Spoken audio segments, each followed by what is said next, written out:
नमस्कार, मैं हूं माधवी और आप देख रहे हैं स्वामी न्यूज। और अब समाचार विस्तार से।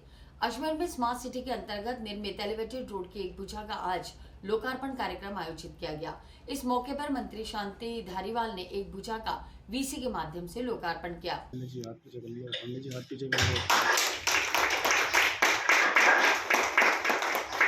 देखिए, 1 घंटे के इंतजार के बाद अब ये एलिवेटेड रोड की भुजा की शुरुआत हो चुकी है।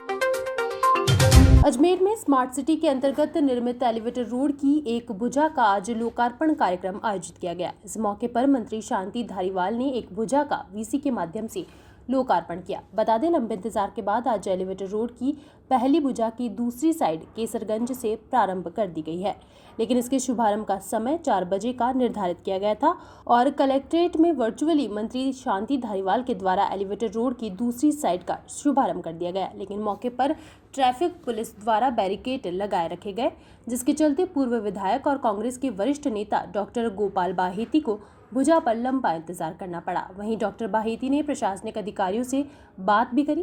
उसके बाद भी उपस्थित ट्रैफिक पुलिस कर्मियों को अनुमति नहीं मिली, जिसके बाद डॉक्टर गोपाल बाहेती अपनी गाड़ी में बैठकर वापस रवाना हो गए। करीब 1.5 घंटे के इंतजार के बाद प्रशासन की ओर से बैरिकेड हटाने की अनुमति मिली और उसके बाद बैरिकेड हटाए गए, जिसके बाद एलिवेटेड रोड की दूसरी साइड का यातायात शुरू हुआ। राजस्थान के मुख्यमंत्री आदरणीय गहलोत साहब का बहुत बहुत धन्यवाद कि उन्होंने अजमेर को स्मार्ट सिटी प्रोजेक्ट में लिया और आज हमारी बहुत प्रतिष्ठित मांग थी ये एलिवेटेड रोड की, इसकी एक भुजा पूरी प्रारंभ हो गई। दूसरी भुजा वो कह रहे हैं 31 जनवरी तक पूरी कर देंगे। हम उम्मीद करते हैं कि प्रशासन ने जो वादा किया है सरकार से वो पूरा करेंगे और मैं उम्मीद करता हूँ कि काम में गति लाएंगे। RSRTC वाले और स्मार्ट सिटी वाले इस काम को प्राथमिकता से लेवे, क्योंकि पूरे शहर में सड़कें हैं और ट्रैफिक बहुत बेतरतीब है और जिससे सबसे बड़ा हाथ एलिवेटेड रोड का है। तो मैं उम्मीद करता हूँ कि काम जल्दी पूरा हो। तो आज हम इस ओर प्रशासन का ध्यान भी आकर्षित किया था मीटिंग में। मैं एक बार फिर मुख्यमंत्री जी का और धारीवाल जी का बहुत बहुत धन्यवाद करता हूँ। याद का दबाव जब वो दोनों भुजा बन जाएगी तो 50% कम हो जाएगा। उससे पहले पूरा नहीं हो सकता, ये मुझे लगता नहीं है, लेकिन उसके बाद 50% कम हो जाएगा। और साथ ही उन्होंने ये भी कही थी कि जो पाल बीसला वाले से निकलने वाली है उसको पेंडिंग नहीं करे, उसको भी बराबर काम में करे तो उसको निकाले। कांग्रेस का राज है, रोम जल रहा है, नीरो सो रहा है, कागजों में उद्घाटन हो गया, वर्चुअल उद्घाटन हो गया। मंत्री जी को चिंता किस चीज़ की है कि उनकी तख्ती नाम की लग जाए। कि शिलान्यास उन्होंने दूसरी भुजा का उनके द्वारा किया गया, लेकिन यहाँ आपके सामने देख सकते हैं पुल में ना तो एलिवेटेड रोड की दूसरी भुजा चालू हुई है, ना पब्लिक को आराम मिला है। अजमेर की जनता का पूरा माहौल उड़ाया गया है। वहीं में कांग्रेस के वरिष्ठ नेता पूर्व MLA यहाँ पर उद्घाटन के चक्कर में आया था कि वो पहले अपनी गाड़ी निकाल के जाए, वो भी खड़े होकर मायूस होकर लौट गए। जब नेताजी का ये हाल है तो आम जनता का क्या हाल होगा। अभी यहाँ से एम्बुलेंस निकली थी, उसमें जो आदमी गंभीर रोग से बीमार है उसको समय से नहीं पहुँचा तो अशोक गहलोत जी की उससे ही जिंदा रह सकता है। अगर यही पुल होता तो वो समय से पहुँच सकता था। और आप सामने देख सकते हैं यहाँ पर ट्रैफिक का पॉइंट लगा दिया है। ट्रैफिक के लोग ड्यूटी पर तैनात हो गए हैं, वो अपना शिकार ढूंढने आ गए हैं कि यहाँ से लोग निकले और हम उनका चालान काटना शुरू करें। वो भी कितने मायूस हैं, आप देख सकते हैं कितनी मायूसी में खड़े हुए हैं। कि अजमेर के MDS यूनिवर्सिटी में छात्र संघ के 4 पदाधिकारियों की भूख हड़ताल के दौरान मंगलवार देर शाम महासचिव की तबियत बिगड़ गई, जिसे उपचार के लिए जेएलएन हॉस्पिटल भिजवाया। वहीं पदाधिकारी यूनिवर्सिटी में काम नहीं होने से नाराज होकर सोमवार से यूनिवर्सिटी में भूख हड़ताल पर बैठे हैं। यूनिवर्सिटी के बाहर धरने पे 2 दिन से भूख हड़ताल पर बैठे हैं। विश्वविद्यालय इतनी हठधर्मिता पकड़ा हुआ है कि वहाँ हमसे तो मिलने पहुँचा है तो भी फॉर्मेलिटी विश्वविद्यालय प्रशासन ने की है। हम मांग करते हैं कि विश्वविद्यालय के जो छात्र प्रतिनिधि या छात्र संघ पदाधिकारी जो बैठे उनसे बात करें, उनकी मांग सुने। MDS यूनिवर्सिटी में काम नहीं होने के विरोध में भूख हड़ताल पर बैठे छात्र संघ महासचिव अंकित शर्मा की मंगलवार रात तबियत बिगड़ गई। बता दें, 2 दिन से भूख हड़ताल पर बैठे 4 पदाधिकारियों को तबियत बिगड़ने के चलते एम्बुलेंस से जेएलएन अस्पताल जांच के लिए भेजा गया, जहां जांच के बाद सिविल लाइन्स थाना पुलिस ने भी छात्र नेताओं से बातचीत कर समझाइश का प्रयास किया। जानकारी के अनुसार मंगलवार सुबह कुलपति प्रोफेसर अनिल शुक्ला ने भूख हड़ताल खत्म करने के लिए चर्चा की, लेकिन पदाधिकारी नहीं माने। इस दौरान कुलपति ने आश्वासन दिया कि जल्द ही मांगों के अनुरूप सभी काम किए जाएंगे। फाइलें रोकने वाले अधिकारियों और कर्मचारियों के खिलाफ कार्रवाई की जाएगी।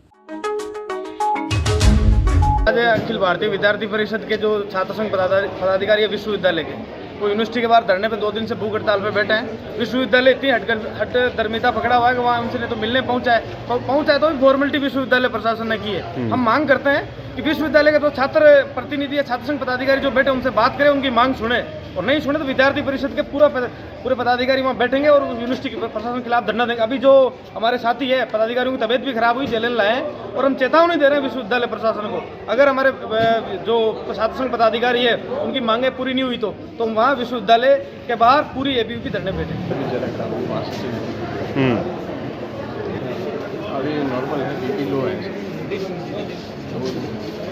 हम 2 दिन से आज दूसरा दिन था हमारा भूख हड़ताल का, और उसमें नॉर्मल तबीयत अध्यक्ष, उपाध्यक्ष, महासचिव की ज़्यादातर तबीयत खराब होने के कारण हमने ना इन्फॉर्मेशन दी प्रशासन को, एमडीएस को, पुलिस प्रशासन को, और अगर ऐसे हमारी मांगों को नहीं माना गया तो हम लगातार वहाँ पर बैठे रहेंगे। आज हमारा नॉर्मल चेकअप भी हुआ है, ईसीजी वगैरह हो गई है, फिर भी हमारी मांग है ना जायज़ है, और उसे लेकर हम लगातार भूख हड़ताल पर रहेंगे। यूनिवर्सिटी प्रशासन और राज्य सरकार, ये उच्च शिक्षा मंत्री को मैं और निवेदन करके कहना चाहता हूँ कि आपकी वजह से यहाँ पे आप 4 साल में हो, यूनिवर्सिटी की तरफ कभी ज्ञान दिया गया।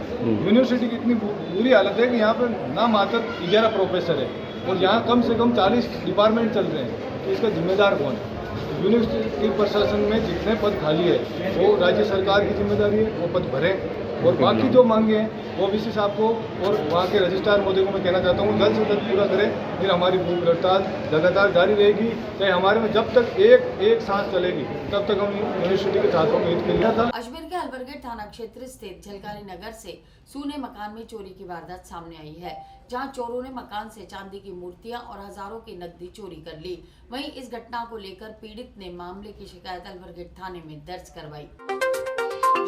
अजमेर के अलवरगेट थाना क्षेत्र स्थित झलकारी बाई नगर में देर रात सूने मकान में चोरी की वारदात होना सामने आया है। पड़ोसी की सूचना पर मकान मालिक के घर पहुंचे तो सारा सामान बिखरा हुआ मिला। जानकारी के अनुसार चोर मकान से चांदी की मूर्ति और हजारों की नकदी चोरी कर फरार हुए हैं। वहीं पीड़ित ने मामले की शिकायत अलवरगेट थाने में दर्ज करवाई है। पुलिस ने मामला दर्ज कर जाँच शुरू कर दी है। मकान भी थी, जिस गली के कॉर्नर पर ये मकान है उसी गली के अंदर मेरा मकान है।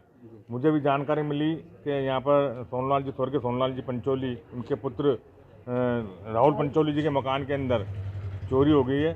तो वहाँ से इनका बहुत सा कीमती सामान और भगवान जी के, गणेश जी, हनुमान जी का छत्र, गणेश जी, लक्ष्मी जी की मूर्तियाँ और पैसे, यानी बहुत सा सामान इनका, और ये करीबन अभी इन्होंने चंद्रमा नगर शिफ्ट कर लिया है।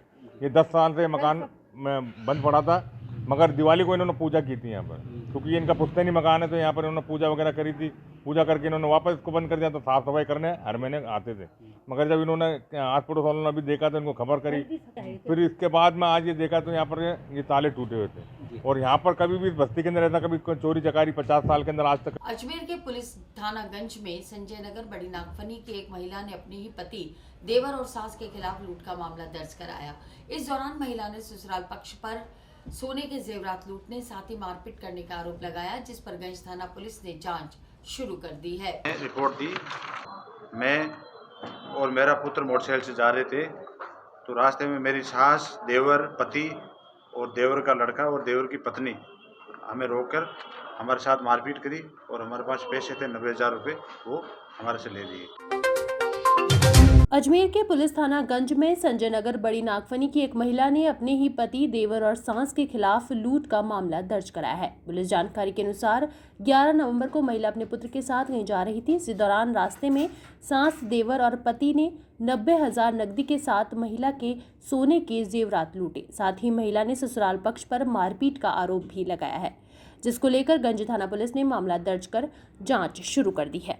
दिनांक 14/11/22 को श्रीमती कांता, वाइफ ऑफ ओम प्रकाश, निवासी संजय नगर बड़ी नागफनी